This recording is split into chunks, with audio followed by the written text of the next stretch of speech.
Hello दोस्तों, नमस्कार। आज हम BHDE 101 जो कि आप थंबनेल में देख ही लिए होंगे, इन दो प्रश्नों का सॉल्यूशन करने जा रहे हैं इस वीडियो में। पहला प्रश्न ये है, देखिए, नाखून क्यों बढ़ते हैं? निबंध का सार अपने शब्दों में लिखिए। देखिए दोस्तों, जो क्वेश्चन हम आपको बता रहे हैं वो काफ़ी इम्पोर्टेंट है आपके एग्जाम के दृष्टिकोण से। तो आप ये प्रश्न को अच्छे से देखें, क्योंकि ये प्रश्न आपको 10 नंबर दिला सकती है। 10 नंबर दिला सकती है। तो इस प्रश्न को अच्छे से देख के जाएंगे तो ही आप एग्जाम हॉल में लिख पाएंगे। यदि आपका तैयारी नहीं है तो आप अच्छे से देखिए, यदि तैयारी है तो आप इसको देख के अपना तैयारी को और बूस्ट कर सकते हैं। आइए देखते हैं। उससे पहले आप लोग से थोड़ा सा इन्फॉर्मेशन देना चाहते हैं कि इससे पहले भी हम BHD 101 जो कि हिंदी गद्य है, इनका काफ़ी वीडियो अपलोड किए हुए हैं, जो आप मेरे प्ले लिस्ट में जाके देख सकते हैं। प्लेलिस्ट का लिंक डिस्क्रिप्शन बॉक्स में दे देंगे, या आप मेरे चैनल पे जाइए, प्लेलिस्ट पे वहाँ पे BHD 101 दिया हुआ है। आइए देखते हैं। यदि आपको जो है इसी तरह का इन्फॉर्मेशन मिलता रहे तो आप मेरे टेलीग्राम चैनल से भी जुड़ सकते हैं। टेलीग्राम का लिंक भी डिस्क्रिप्शन बॉक्स में दिया हुआ है। आइए देखते हैं। देखिए, हजारी प्रसाद द्विवेदी का यह निबंध उनकी निबंध पुस्तिका कल्पलता में से लिया गया है। ये जो नाखून जो निबंध है, ये कहाँ से लिया गया है? हजारी प्रसाद की एक पुस्तक है, वो कल्पलता से लिया गया है। आइए आगे देखते हैं। इस निबंध में द्विवेदी जी ने अत्यंत रोचक ढंग से नाखून बढ़ाने के कारणों का विश्लेषण किया है। तो इस पुस्तक में जो है, कल्पलता पुस्तक में द्विवेदी जी ने मतलब कई रोचक चीज़ बताया गया है कि नाखून बढ़ते क्यों हैं, इनके बढ़ने का क्या कारण है। निबंध की शुरुआत ही पाठकों की जिज्ञासा को बढ़ाने वाले प्रश्न से होती है। लेखक के अनुसार उनकी छोटी लड़की ने एक दिन यह सवाल पूछा कि आखिर नाखून बढ़ते क्यों हैं। लेखक की जो बेटी है उसने लेखक से पूछा कि आखिर नाखून बढ़ते क्यों हैं। तो यहाँ से सवाल जवाब शुरू हुआ, लेखक और उनकी बेटी, और चिंतन करने पर लेखक ने क्या क्या सोचा। देखिए, नाखून काटने के 2-3 दिन बाद ही वे वापस बढ़ जाते हैं। छोटे बच्चे अक्सर ऐसे प्रश्न पूछकर अपने अभिभावकों को असमंजस में डाल देते हैं। लेखक ने इस जटिल प्रश्न का चिंतनपरक समाधान इस निबंध में दिया है, जो कि आगे हम बताने वाले हैं। देखिए, आप लोग को वीडियो अच्छा लग रहा है तो चैनल को भी सब्सक्राइब कर सकते हैं, वीडियो को लाइक कर सकते हैं। पूरा वीडियो देखने के बाद कमेंट जरूर करें कैसा लगा। अच्छा लगा तो कमेंट करें, नहीं लगा तो फिर भी कमेंट करें, ठीक है। आइए देखते हैं। इस प्रश्न पर विचार करते हुए लेखक स्पष्ट करता है कि लाखों वर्ष पूर्व जब मनुष्य भी जंगलों में रहता था, तब उसे अपने जीवन की रक्षा के लिए नाखूनों और दांतों की आवश्यकता पड़ती थी। इनकी सहायता से वह अपने जीवन को अन्य पशुओं के आक्रमण को सुरक्षित रखता था। धीरे धीरे मनुष्य ने अपनी रक्षा के लिए पत्थरों, पैरों और हड्डियों का इस्तेमाल करना शुरू किया। भगवान राम की सेवाओं में बंदरों, भालुओं ने पत्थरों या पैरों की डालियों को ही हथियार की तरह काम में लिया था। उसके उपरांत ज्यों-ज्यों मनुष्य विकास करता चला गया, उसने धीरे-धीरे लोहे के हथियार बना लिए। ऐसे प्रभावशाली हथियारों के विकसित हो जाने पर अब मनुष्य को नाखूनों की आवश्यकता नहीं रही।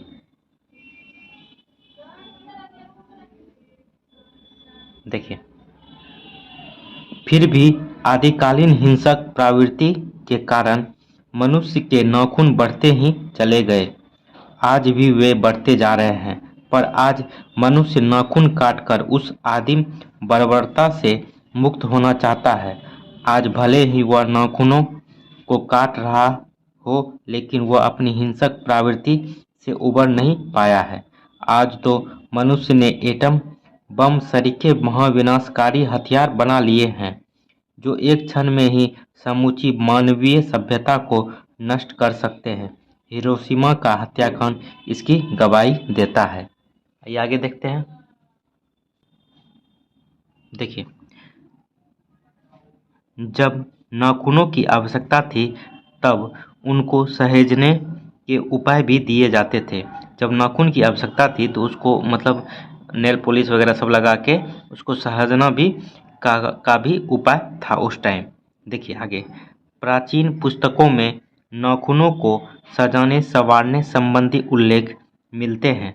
वात्स्यायन के कामसूत्र से पता चलता है कि आज से लगभग 1000 वर्ष पहले मनुष्य अपने नाखूनों को किस तरह सजाता संवारता था।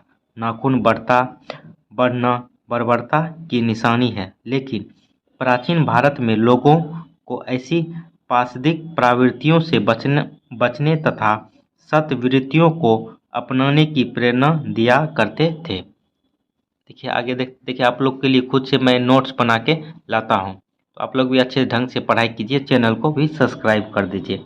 आइए देखते हैं, द्विवेदी जी ने इस निबंध में विज्ञान के आधार पर नाखूनों के बढ़ने की चर्चा करते हैं। प्राणी विज्ञान के अनुसार मन की ही भांति कुछ शारीरिक वृत्तियां भी विकसित कर ली थी।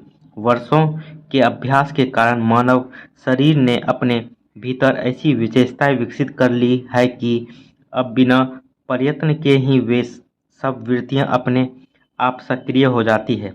जैसे केशों का बढ़ना, जो बाल होता है उसका बढ़ना, नाखून बढ़ना, ऐसी ही प्रवृत्तियां हैं।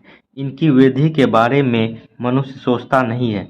यदि इन पर विचार करे तो उसे प्रतीत होगा कि नाखून बढ़ना पशुता। देखते हैं आगे। देखिए, आप लोग के लिए खुद से नोट बना के लाते हैं। वीडियो अच्छा लग रहा है तो आप लोग चैनल को भी सब्सक्राइब कर सकते हैं और वीडियो को लाइक कर सकते हैं। आइए देखिए देखिए समझा, जो हिंदी में क्या है कि आपको एक सिंपल भाषा में ये चीज़ बता रहे हैं।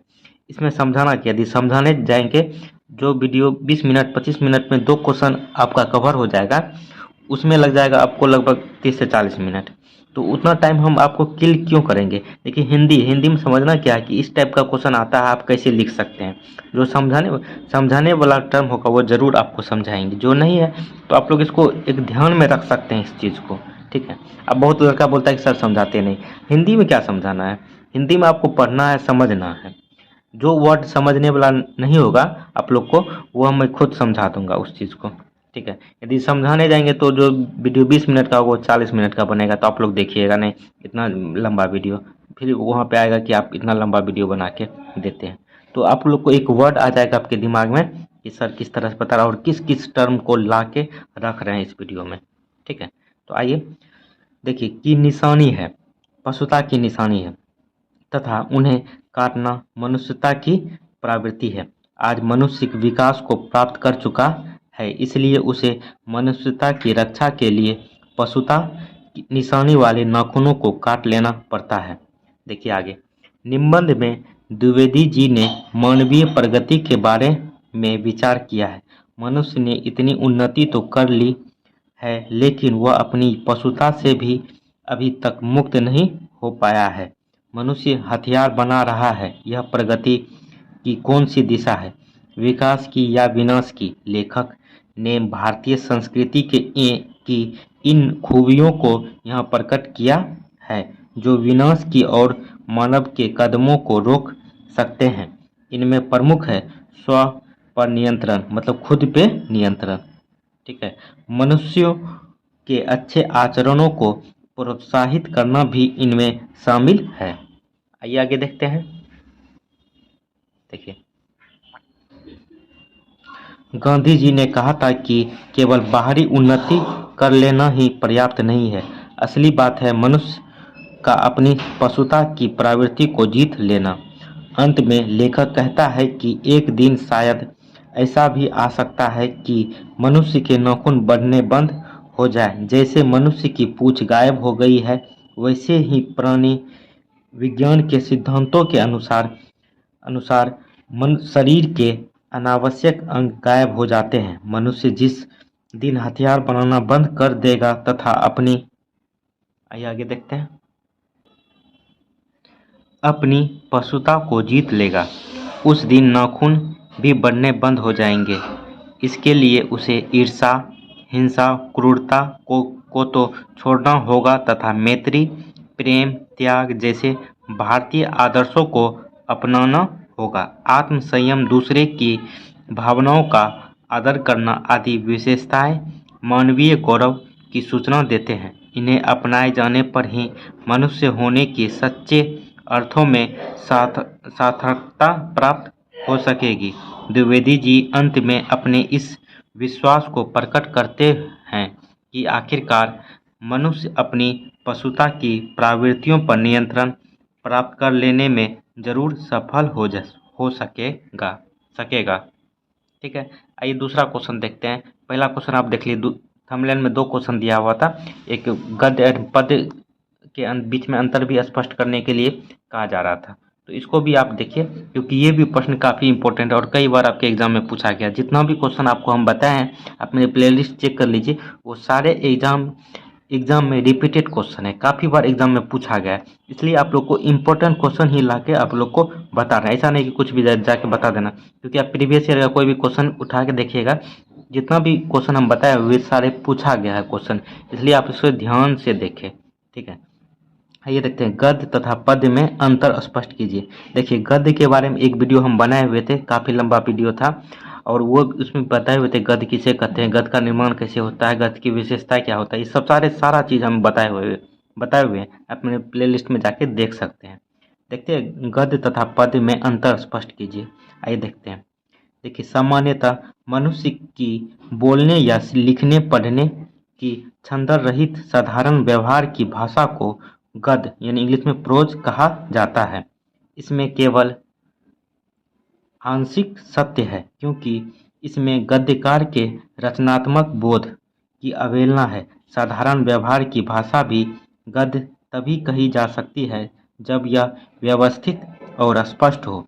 रचनात्मक प्रक्रिया को ध्यान में रखते हुए गद्य को मनुष्य की साधारण किंतु व्यवस्थित भाषा या उसकी विशिष्ट अभिव्यक्ति कहना अधिक समीचीन होगा, जबकि काव्य, कविता या पद्य साहित्य की वह विधा है। विधा का क्या मतलब हुआ?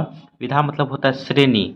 आप किसी वर्ग में है, एक तरह से वर्ग कह सकते हैं, श्रेणी वर्ग कह सकते हैं, विधा।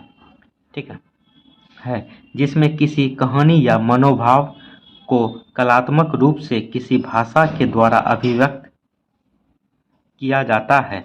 भारत में कविता का इतिहास और कविता का दर्शन बहुत पुराना है। इसका प्रारंभ भरत मुनि से समझा जा सकता है।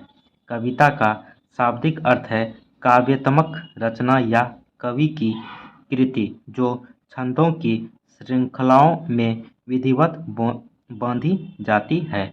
आइए आगे देखते हैं। देखिए, गद्य और पद्य के भाषिक रूपों में जो अंतर दिखाई पड़ता है वह वास्तव में छंद का अंतर है। मोटे तौर पर पद्य हमारी अनुभूतियों और संवेदनाओं की अभिव्यक्ति करता है, जबकि गद्य हमारे तर्कयुक्त विचारों और चिंतन की। अगर हम पद्य को कविता की भाषा मान लें तो डी डब्ल्यू रेनी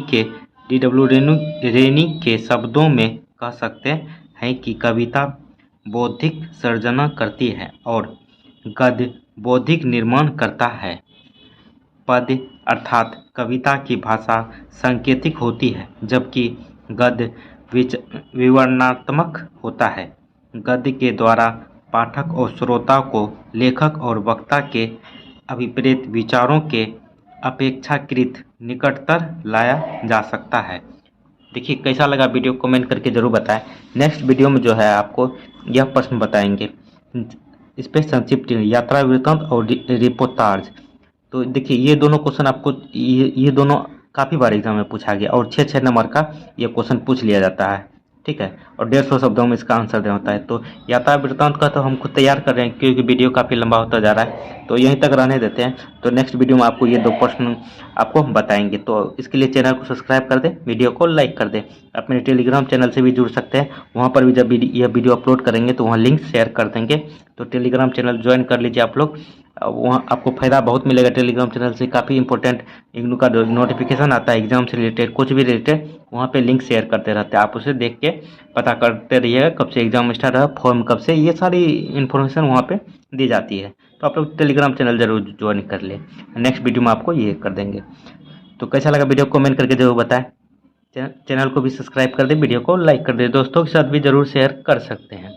चलिए, थैंक यू, जय हिंद।